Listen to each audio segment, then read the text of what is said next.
Since then, I've started 20 businesses. Right. 18 failed miserably. Is that crazy? But every single one of them have been opportunities for me to learn.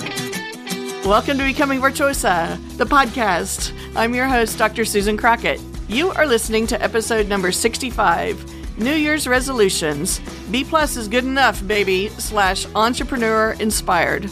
Please welcome my friend and entrepreneur, Darren McMaster, for a great discussion with me regarding what happens when things don't go as planned. Enjoy and Happy New Year, folks. Welcome to Becoming Virtuosa, the podcast that encourages you to become your best virtuosa self. Each week, Dr. Susan Crockett goes where the scalpel can't reach, exploring conversations about how to be, heal, love, give, grow, pray, and attune. For the first time ever, she's bringing the personal one-on-one teaching that she shares with individual patients to you on this broader platform. A weekly source of inspiration and encouragement designed to empower you. By evolving ourselves as individuals, we influence and transform the world around us.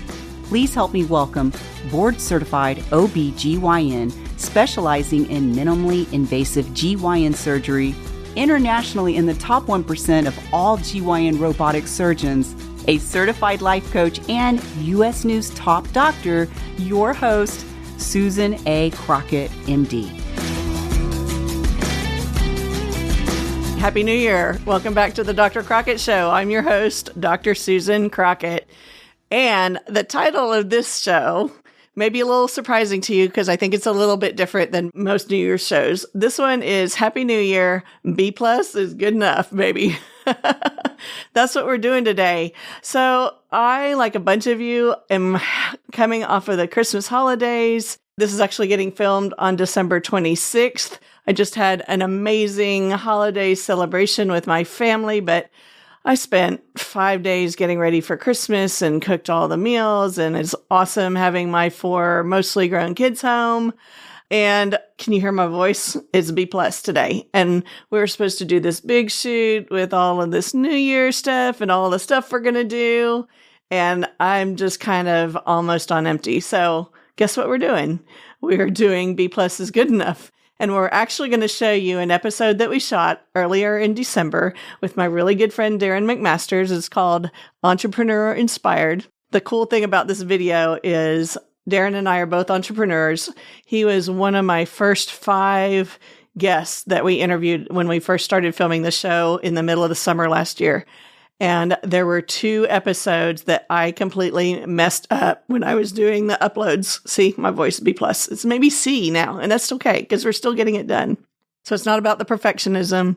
It's about getting it done, having the relationship, having the communication, just like your resolutions. Like, we don't make resolutions to be perfect. We make resolutions to give ourselves a goalpost to move towards. And then the point is just continuing to move and take the next step and do the B+ work and not worry about it being perfect. And in the imperfection, sometimes we find perfection. Well, anyway, I digress.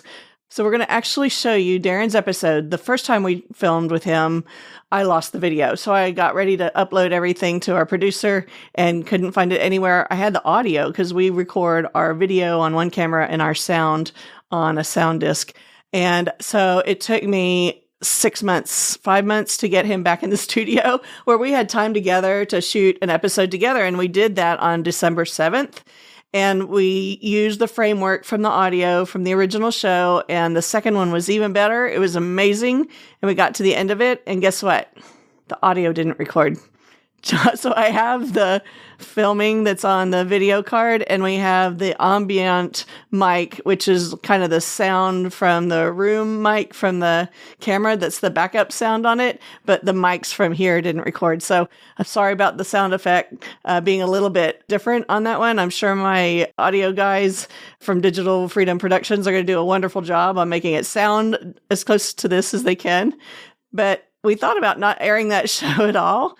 And then we decided, no, you know what? Part of life and entrepreneurialism and moving forward, whether it's with your New Year's resolutions or your business or your relationships, part of it is just doing the work, accepting the B+, and moving forward anyway. And that's part of the creative process, is what you do with things when they don't go perfect. So that's what today's episode is, literally. So y'all enjoy. Hi, y'all. This is Dr. Crockett. Welcome to the Dr. Crockett Show. I'm your host, Dr. Susan Crockett.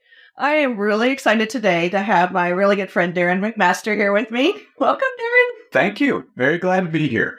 Y'all, I can't lie. I can't hide this from y'all. This is actually a reshoot, which is so much fun. And I wasn't going to tell y'all that at first, but we've had so many upgrades and improvements that I'm kind of excited about that. Yeah, take two. Take two. Did you notice my cute little gnome? I just saw that. He's lit up because it's almost Christmas time. Perfect time. Yeah. So the first time we did this shoot was in July. Yeah. And wow, has it been that long? Has it been that long? It's been 5 months. Yeah. Well, you're busy. And so are you, Mr. Serial Entrepreneur. That's true.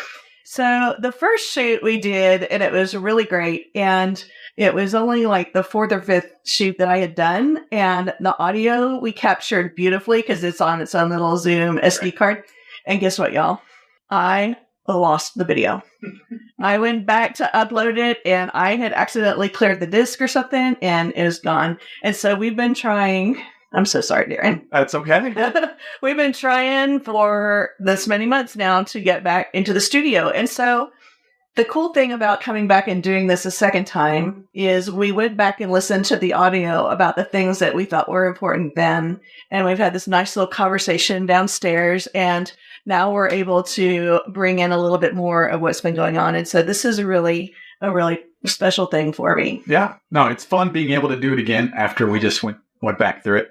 I thought the previous one was good, so let's see if we can get going. Yeah, we can replicate that. Yeah, so I know Darren and his wife, Kelly. Kelly is a rep for a product that I use in my operating rooms, and Darren is the co-creator and founder of an app called SurgerEase that I use for my surgery scheduling, and it is just the most amazing thing in the world. And yeah, it's so cool. I don't know what I'd do without it at this point.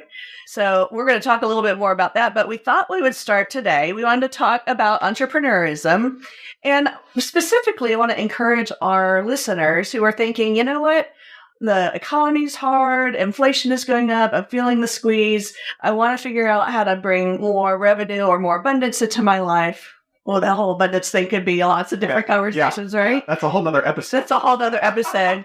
But we thought we would do this episode and just encourage them. And so we're going to start with a little bit of background on both of us because we both had way too many businesses started. So, Darren, why don't you tell me a little bit about your early background into entrepreneurism? Absolutely. Yeah. So it's been a long time that I've been on the business side of starting businesses. And we'll get into that. My very first business that I ever created was actually at the age of 13. It was my first experience in entrepreneurism. This was what, junior high? Junior high. Yeah. Exactly right. I was in junior high. One of our friends had a wholesale business. A wholesale business? What's that? So he was basically buying product in bulk, and then he would then sell it at retail in eaches. So he would buy it at a low price because he was buying wholesale. And then he would mark it up and provide the distribution. And so he would make a profit on the markup on that. Exactly. Okay. Exactly. And so I had numerous discussions with him because I wanted to, just learn about the business and how he was making money because it's always intrigued me on how people make money over and above just earning it from a job. Yeah, it's fascinating. And so I went to him and I said, so tell me some of the stuff that you're selling, what's working. And ironically enough, the big seller at the time, and I'm going to totally date myself here, is banana clips. Like the hair clips? The hair clips that girls wore in the 80s. Yeah, cool. And so I went to him and I said, can you get me like a couple packs of those? And I'm going to go sell them. And so I bought 2 packs of maybe 50. I'm putting on my backpack, went to school, and we started walking the halls. Going, hey, baby. I got banana clips. Who wants banana clips? And I sold out. I sold out the banana clips. Like, it was a couple days. Yeah. And that was my first time that I really went through and said, this is fun. Like I enjoy the entire process of, number one, making money, but number 2, pitching something to somebody, getting somebody to buy from you. That whole component kind of hooked me into kind of the art of selling. Yeah. So that was my first real entrepreneurial adventure. Yeah. So trying to think about mine. I, like you, have started quite a few businesses over the years. And one of my first ones was in like 2004. I actually took a year off of medicine. Wow. and to be a stay-at-home mom. And that was like a massive fail because, I mean, I love my kids. It wasn't a massive fail. It was a flop. You have awesome kids. I have awesome kids. They are incredible kids. And I think it was an important experience for me to try to do that. But I just found myself getting into all kinds of other things to do. And back then, I was into Creative Memories, which is a scrapbooking company. And this was before digital media really took off. It was kind of on the cusp of it. And I would get together with some of my besties. In fact, I just had a birthday this week, and 6 of those same besties took me out for dinner. So it was your 35th birthday. It was my 35th birthday, yes, plus a few. But it's just really special to me to have friends from that last that long, and it's really cool. So those were my scrapbooking friends. And when we were that age, we had young kids, and we all were into photography, and we would do these beautiful scrapbooks and go on retreats. And the scrapbooks were cloth, and you could have them imprinted with foil imprints. Like, like old books have the titles on the spine or the year. Exactly. And on the front of them, you could do a design, and that was called a die. And there were very few people creating the dies. The Creative Memories didn't have that many. And so I noticed that this was the onset of forums in the internet. That was pretty new. And I had access to other die imprinters, and we were kind of on this list where we were talking about imprinting, and I realized I had a market. And so I learned how to create the dies using vector graphics, and I would take the orders and I put them into this huge vector graphic design, ship it off to the die maker. I found the die maker, and then they would create the metal dies and send them back to me for the foil imprinting, and I would box them up and ship them out. So I took my wholesale wasn't like yours. It was like create the product, do a markup so that I have some profitability in it, and provide a service to it. Yeah. And I remember one day I needed to talk to the manufacturer about something, and they were, I called them on the phone, and they were talking to me like, who are you? What's going on? And like, did you know that you're like the 10th biggest die distributor creator in the country? And I was like, no, I'm just a housewife in Texas, And what I'd done is figured out scaling without really realizing what it was. And I'd hitched into some new tools that were available. And all of a sudden, me by myself could be like the 10th largest die creator in the country. It was you and Amazon. Me and Amazon right there. Right there. So anyway, that was a fun one. I eventually sold that business and went back into medicine because it's what you call it, right? It's like fixing people or creating dies. Because you're really, really good at the medicine one. So, yeah. Yeah. So that was one of my first forays into entrepreneurship. I had lots of other businesses that I tried and failed, like lots of different iterations that just didn't work out. And I know you did too. I wanted to talk a little bit about how you started, because I think one of the biggest things people fear is getting started and jumping into it. And so tell us a little bit about, aside from the banana clips, because you went from banana clips to medical sales and then SurgerEase, like little So what made you decide to go that route? So I started after junior high into high school. My job in high school, really into college, was working at Kiko's Copies. Everybody knows it now as FedEx office. Right. I was the night manager. I would come in at basically 3 p.m. I'd work till midnight, and then I would turn around and actually go to school the following day. I learned then that I was making a whole lot of money for somebody else, and I didn't want to continue to do that forever. Yeah. I didn't like the idea of working for somebody else and making them a ton of money. How can I do this? How can I be on the other side of it? Correct. Yeah. I wanted to be the business owner as opposed to the employee. Mm-hmm. It's a lot harder to make that transition than really the people on the internet tell you, right? Yeah. And so since then, I've started 20 businesses. Right. 18 of them have failed miserably. Is that crazy? But every single one of them have been opportunities for me to learn. That's fail forward, right? Fail faster, learn faster, do the next iteration. That's exactly right. Yeah. And so that transition from having an idea, building the business, and then having it not work has always been one of the things that's motivated me to go to the next opportunity. It's interesting that you say that it motivates you, because a lot of people try once and then it doesn't work out and they give up. Right. Right. So that's a mindset. That's a mindset going into it where you're like, I'm going to figure this out.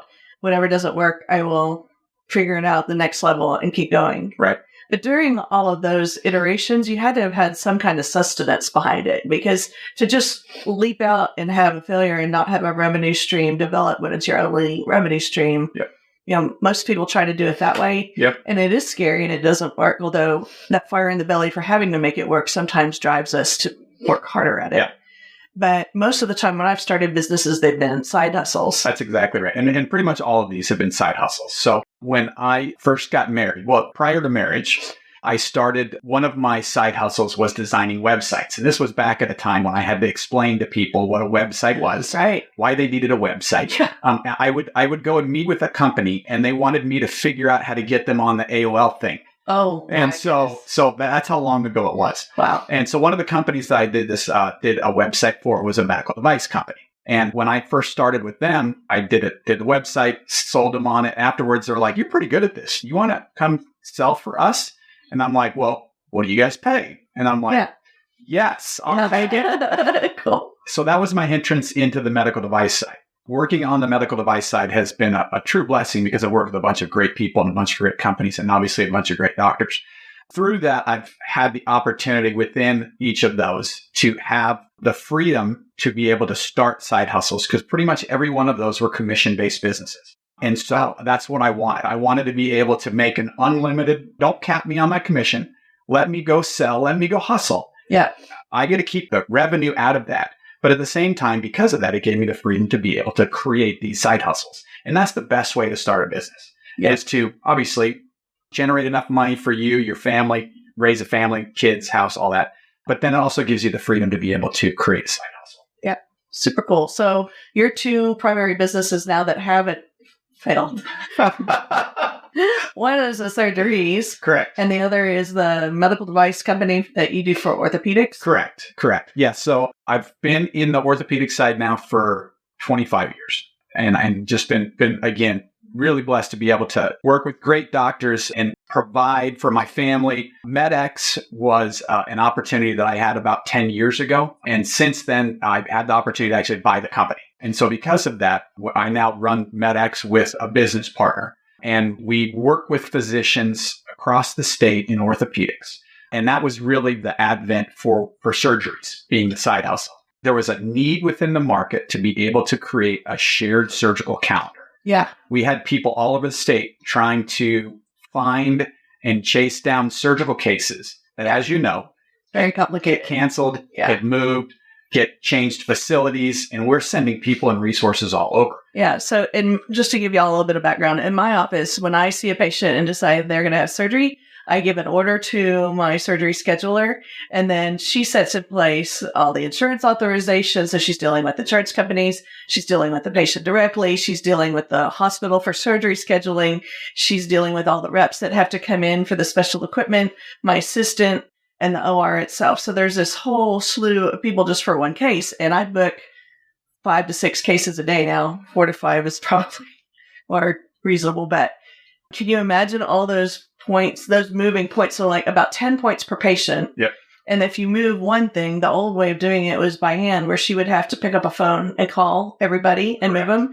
And if you moved one patient, you had to call all the points on all the other patients around it.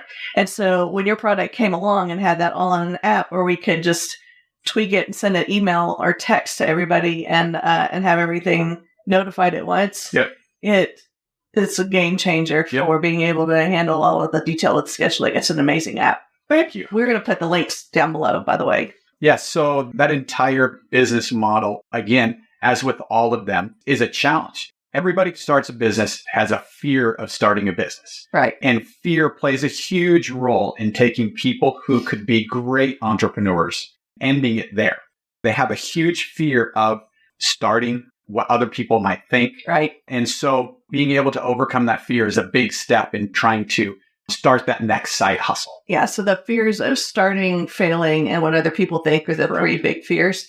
So that goes to mindset about money and being able to manage your mind around money. We actually have a really good episode. If y'all haven't seen it, I think it's the 3rd episode with Hugh Hale about the emotions of money. And so if you're looking for some help in figuring out how to be steady through the ups and downs of navigating some of this and be grounded in that, that's a really good episode to go watch. But the fear of starting, failing, and what other people think will knock everybody who's not prepared for it down, right? So it's important for us to develop those mindsets. And so what mindsets are you using to overcome those fears? Why does that not bother you anymore? I don't know. I really don't know. I've always not been afraid of what other people think. And so I've always been, let's just go do it. Like, it's just a mindset of, I like this idea. Let's try this idea. Let's go do it. Yeah. I've got an awesome wife who She is awesome. Right. For the last 25 years, I'm always coming to her with, hey, I got an idea. And so I'll pitch her my ideas. And if I either get the thumbs up or the thumbs down, that kind of gives me a direction on whether we're going to do it or not. It's awesome. But y'all are such a great team. Thank you. Yeah, I believe we are too. Yeah. But it's working through that initial. I've never been afraid. I've never had the fear of what other people think of me. And I've never had the fear of failing, even though it happens all the time. And so I have. So, when I started the show, it started originally as a podcast during COVID in 2020. And it was from the life coaching education that I was doing, certification. And the very first podcast, y'all can go listen to it, episode 1. It's on just that, like how to start, like overcoming the fear of starting. And I talk about, I've never been on a public platform like this before, and just the fear of stepping into the arena and what's the backlash going to be? What are other people going to say? And changing that mindset into, hey, I'm a podcaster now. Right. And then when we started the video show for the Dr. Crockett Show, which is added onto that now, that was another big step up, because now it's not just what other people are hearing. It's like the whole judgment of what we look like and what are people going to say. And I have carried that. I've done a lot of work on that in my life, as a matter of fact. And so for me, it's just getting to the point where the idea of serving people with the message is greater than my fear of what people are going to say or think. That's powerful. I think you hit it on the head. It's a change of mindset. Yeah. So the starting thing is you just have to take that first step. The fear of failure is the other mindset that I've done a lot of work on. Being somebody that's a high achiever and type A personality, I was like that straight A geek at school. Like, I didn't fail. And when I started working on businesses and having them not work and having things in my life not always work, that was a rude awakening to me as a high achiever. And so overcoming that fear of failure and turning it into the mindset of, well, that was just a yes or no, does it work or not kind of thing, neutralizing that as a kind of a yes, no switch. Yep. Yes, it works. Keep doing it. No, that didn't work. Replace it with something else. Right. Not pivot. Yep. And that's a constant thing in business. Like, absolutely. You think that you get your business going and the revenue stream's going, and then whoop, something happens. We're in the process of that right now on both companies. Yeah. We're heading in a specific direction. Something within the market changes. Yeah. You get another opportunity, and you have to be able to go, okay, this actually makes more sense. Yeah. And be able to turn on a dime and make a pivot and continue on. Yeah, I think that's critical. And so it's so inspiring to be able to sit down and have a talk with you. That's why I'm called this entrepreneur inspired, right? Well, yeah, we would do this all the time. Yeah. It's every time we would see each other, we're like, hey, I got an idea. What are you doing? Yeah, in fact, I got one to share with you after here. Like, yeah. But we're so glad. Thank you for coming on the show today. Absolutely. And thank you for just the amazing discussions that we have together and for your friendship. And, absolutely. Yeah. Thank you. Yeah, you're welcome. Thanks for coming back and doing this as a second take. Absolutely. That's just, are we going to do a third? I hope not. I hope it came out great. Thanks, you guys. I love you guys. Thanks for tuning in. I hope you learned something. Y'all take care. I'll see you next Tuesday. Bye. Thanks for listening to this episode of Becoming Virtuosa. To learn more, come visit us at drcrockett.com. That's drcrockett with 2 T's.com. Or find us on YouTube for The Dr. Crockett Show. If you found this episode helpful or think it might help someone else, please like, subscribe, and share. This is how we grow together. Thanks, and I'll see you next week. Love always, Sue.